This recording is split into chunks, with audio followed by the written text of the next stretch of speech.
എല്ലാവർക്കും Friday kitchen സ്പെഷ്യലിലേക്ക് സ്വാഗതം. ഇന്ന് നമ്മൾ വളരെ ഈസി ആയിട്ടുള്ളതും ടേസ്റ്റിയുമായ ഒരു വെജിറ്റബിൾ ഫ്രൈഡ് റൈസ് ആണ് ഉണ്ടാക്കാൻ പോകുന്നത്. കുട്ടികൾക്കും വലിയവർക്കൊക്കെ ഒരുപോലെ ഇഷ്ടപ്പെടുന്നതാണ് ഈ ഫ്രൈഡ് റൈസ്. ലഞ്ച് ബോക്സിലൊക്കെ കൊടുത്തുവിടാൻ ഈസി ആയിട്ട് തയ്യാറാക്കിയെടുക്കാൻ പറ്റുന്നതാണിത്. സോസ് ഒന്നും ചേർക്കാതെ തന്നെ വളരെ ടേസ്റ്റി ആയിട്ടുള്ള ഒരു ഫ്രൈഡ് റൈസ് ആണ് ഇന്നിപ്പോൾ തയ്യാറാക്കാൻ പോകുന്നത്. അപ്പോൾ അതെങ്ങനെ ഉണ്ടാക്കാൻ നോക്കാം.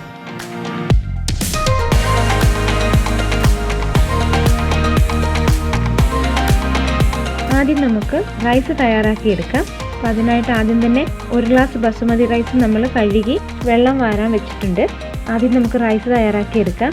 അതിനായിട്ട് ഒരു പാനിലേക്ക് 1 ടീസ്പൂൺ നെയ്യ് ചേർക്കാം. നെയ്യ് ഒന്ന് ചൂടായി വരുമ്പോൾ ഇതിലേക്ക് നമുക്ക് ഒരു ബേ ലീഫ്, 3-4 ഏലക്ക,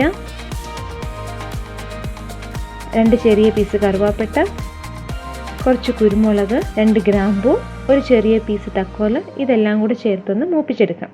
ഇതൊന്ന് മൂത്ത് വരുമ്പോൾ നമ്മളിതിലേക്ക് കഴുകി വെള്ളം വാർത്തെടുത്ത് വെച്ചിരിക്കുന്ന ബസുമതി റൈസ് ചേർത്ത് കൊടുക്കാം. 1 ഗ്ലാസ് അരിയാണ് ഞാൻ ഇവിടെ എടുത്തിരിക്കുന്നത്. ഇനി നമുക്ക് ഈ റൈസ് നന്നായിട്ട് ഒന്ന് മിക്സ് ചെയ്യാം. ഈ സ്പൈസസും നെയ്യുമായിട്ട് ഒരു 4-5 മിനിറ്റ് നേരം നന്നായിട്ട് മിക്സ് ചെയ്ത് കൊടുക്കണം. അപ്പോഴേക്കും ഈ റൈസ് ഒന്ന് ഡ്രൈ ആയിട്ട് വരും. ഒരു 3-4 മിനിറ്റ് നന്നായിട്ട് ഇങ്ങനെ ഒന്ന് ഇളക്കി കൊടുത്തോണ്ടേ ഇരിക്കുക. ആ നെയ്യൊക്കെ അരിയിൽ പിടിച്ചിട്ട് അതൊന്ന് ഡ്രൈ ആയിട്ട് വരും. ആ സമയത്ത് നമുക്കിതിലേക്ക് അരി വേവാൻ ആവശ്യത്തിനുള്ള വെള്ളം ചേർത്ത് കൊടുക്കാം. ഞാനിവിടെ വെള്ളം ഒഴിച്ച് അരി വേവിച്ചിട്ട് വെള്ളം ഊറ്റി കളയുന്ന രീതിയിലാണ് ഉണ്ടാക്കുന്നത്. അതല്ല നിങ്ങൾക്ക് വെള്ളം വറ്റിച്ചെടുത്തും ഉണ്ടാക്കാം. അതിന് 1 ഗ്ലാസ് അരിക്ക് 2 ഗ്ലാസ് വെള്ളം എന്ന കണക്കിലാണ് ഉണ്ടാക്കേണ്ടത്. അരി വേവാൻ ആവശ്യത്തിനുള്ള വെള്ളം ഒഴിച്ച ശേഷം ഇതിലേക്ക് നമുക്കൊരു പകുതി നാരങ്ങ പിഴിഞ്ഞത് ചേർക്കാം. നാരങ്ങ പിഴിഞ്ഞ് ചേർക്കുന്നത് എന്താണെന്ന് വെച്ചാൽ ചോറ് ഒട്ടിപ്പിടിക്കാതിരിക്കാനാണ്. വെന്ത് വന്ന് കഴിയുന്ന സമയത്ത് ഒട്ടിപ്പിടിക്കാതിരിക്കാനായിട്ടാണ് നമ്മൾ നാരങ്ങാ നീര് ചേർത്ത് കൊടുക്കുന്നത്. ഇനി ഇതിലേക്ക് നമുക്ക് ആവശ്യത്തിന് ഉപ്പും കൂടെ ചേർത്ത് മൂടി വെച്ച് നമുക്കിത് വേവിക്കാം. ഒരു 10-15 മിനിറ്റ്സ് മതിയാവും സാധാരണ രീതിയിൽ അരി വേവാൻ. ഇപ്പോൾ നമ്മുടെ അരി വെന്തിട്ടുണ്ട്. ഇനി നമുക്കിതൊന്ന് വാർത്തെടുക്കാം. എന്നിട്ട് നമുക്കിത് വെള്ളം പോകാൻ വെക്കാം. ഇനി നമുക്ക് ചെയ്യേണ്ടത് എന്താണെന്ന് വെച്ചാൽ നമ്മൾ ഇതിലേക്കുള്ള വെജിറ്റബിൾസ് തയ്യാറാക്കിയെടുക്കുക ചെയ്യുന്നത്. അതിനായിട്ട് ഒരു പാനിലേക്ക് 1 ടീസ്പൂൺ നെയ്യ് ചേർത്ത് കൊടുക്കുക.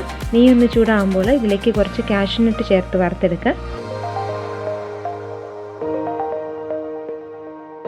ഇനി ഇതിലേക്ക് ഒരു ചെറിയ പീസ് ഇഞ്ചി ചെറുതായി അരിഞ്ഞതും 2 വെളുത്തുള്ളി ചെറുതായി അരിഞ്ഞതും കൂടെ ചേർത്ത് നന്നായിട്ടൊന്ന് വഴറ്റി കൊടുക്കുക. ഇനി ഇഞ്ചിയും വെളുത്തുള്ളിയും ഒന്ന് വഴണ്ട് വരുമ്പോൾ ഇതിലേക്ക് ഒരു പകുതി സവോള അരിഞ്ഞത് കൂടെ ചേർക്കാം. ഒരു ചെറിയ സവോളയുടെ പകുതി മതിയാവും. സവോള ഒരു ബ്രൗൺ കളറായി വരുമ്പോഴേക്കും നമുക്കിതിലേക്ക് ചെറുതായി അരിഞ്ഞു വെച്ച് ക്യാരറ്റ് കൂടെ ചേർക്കുക. എന്നിട്ട് നന്നായിട്ട് ഇളക്കി കൊടുക്കുക. ക്യാരറ്റ് ഒന്ന് വെന്ത് വരണം. അപ്പോൾ അതുവരേക്കും നന്നായിട്ടൊന്ന് ഇളക്കി കൊടുത്തുകൊണ്ടേയിരിക്കുക.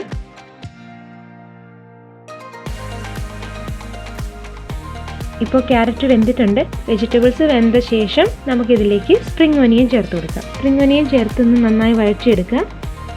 ഞാനിപ്പോൾ ഇവിടെ ക്യാരറ്റ് മാത്രമേ ചേർത്തിട്ടുള്ളൂ. പച്ചക്കറികൾ നിങ്ങളുടെ അഭിരുചിക്ക് അനുസരിച്ച് ചേർക്കാം. ബീൻസ്, ഗ്രീൻ പീസ്, ക്യാബേജ് ഇതൊക്കെ നമുക്ക് ചേർക്കാം. ഇപ്പോൾ ഓരോരുത്തരുടെ ഇഷ്ടം അനുസരിച്ച് നമുക്ക് പച്ചക്കറികൾ ചേർക്കാം. ഇപ്പം നിങ്ങൾക്ക് കൂടുതൽ പച്ചക്കറികൾ ഇഷ്ടപ്പെടുമ്പോൾ എല്ലാ പച്ചക്കറികളും ചേർക്കാം. ഇനി നമ്മൾ ഇതിലേക്ക് ചേർക്കേണ്ടതെന്ന് വെച്ചാൽ ഒരു 1/4 ടീസ്പൂൺ ഗരം മസാല, 1/4 ടീസ്പൂൺ കുരുമുളക് പൊടി ചേർത്ത് നന്നായിട്ട് ഇതൊന്ന് മിക്സ് ചെയ്തെടുക്കുക. ഇപ്പോൾ കുരുമുളക് പൊടി ചേർത്ത് ക്യാരറ്റും സ്പ്രിംഗ് ഒനിയനും നന്നായിട്ട് മിക്സ് ആയിട്ടുണ്ട്. ഇനിയിപ്പോൾ നമ്മൾ ഇതിലേക്ക് ചേർക്കുന്നത് ഒരു 5-6 തുള്ളി വാനില എസൻസ് ആണ് ചേർക്കുന്നത്. ഈ വാനില എസൻസ് ചേർത്ത് നന്നായിട്ട് മിക്സ് ചെയ്യുക. ഇതിലേക്ക് നമ്മൾ വേറെ സോസ് ഒന്നും ചേർക്കുന്നില്ല. അതിനുശേഷം നമുക്കിതിലേക്ക് റൈസ് ചേർത്ത് കൊടുക്കാം. റൈസ് ഇതിലേക്ക് ചേർക്കുമ്പോൾ മൊത്തമായിട്ട് ചേർക്കല്, കുറേശ്ശെ റൈസ് ചേർത്ത് മിക്സ് ചെയ്യുക. ആദ്യം നമുക്ക് കുറച്ച് റൈസ് ചേർത്തൊന്ന് മിക്സ് ചെയ്യാം. ഇനി ബാക്കിയുള്ള റൈസ് കൂടെ ചേർത്ത് നന്നായിട്ട് മിക്സ് ചെയ്യുക. സാധാരണ രീതിയിൽ ഫ്രൈഡ് റൈസ് ഉണ്ടാക്കുക എന്ന് പറയുമ്പോഴത്തേക്കും അതിൽ സോയാ സോസ് ഒക്കെ ചേർത്താണ് എല്ലാവരും ഉണ്ടാക്കുന്നത്. അപ്പോഴാണ് അതിൻ്റെ ടേസ്റ്റ് കൂടുതൽ നിൽക്കുന്നത്. സോസ് ചേർത്തുണ്ടാക്കുന്ന ഫ്രൈഡ് റൈസിന് ഒരു ടേസ്റ്റ് കൂടുതലാണ് നമ്മൾ റെസ്റ്റോറൻറ്റിലൊക്കെ കഴിക്കുന്ന പോലെ. പക്ഷെ ആ ഒരു സെയിം ടേസ്റ്റിൽ തന്നെ നമുക്ക് ഉണ്ടാക്കിയെടുക്കാൻ പറ്റും. ഇവിടെ ഒരു 5-6 തുള്ളി വാനില എസൻസ് ചേർത്ത്, കൂടുതൽ ചേർക്കൽ വളരെ കുറച്ച് 5-6 തുള്ളി മാത്രമേ ചേർത്ത് വാനില എസൻസ് കൂടി ചേർത്ത് നന്നായിട്ടൊന്ന് ഇളക്കിയെടുക്കുക. ഇപ്പോൾ റൈസും ഈ വെജിറ്റബിൾസും നന്നായിട്ട് മിക്സ് ആയിട്ടുണ്ട്.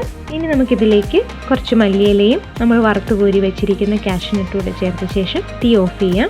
വളരെ ടേസ്റ്റി ആയിട്ടുള്ള ഈസി ആയിട്ടുള്ള വെജിറ്റബിൾ ഫ്രൈഡ് റൈസ് റെഡി ആയിട്ടുണ്ട്.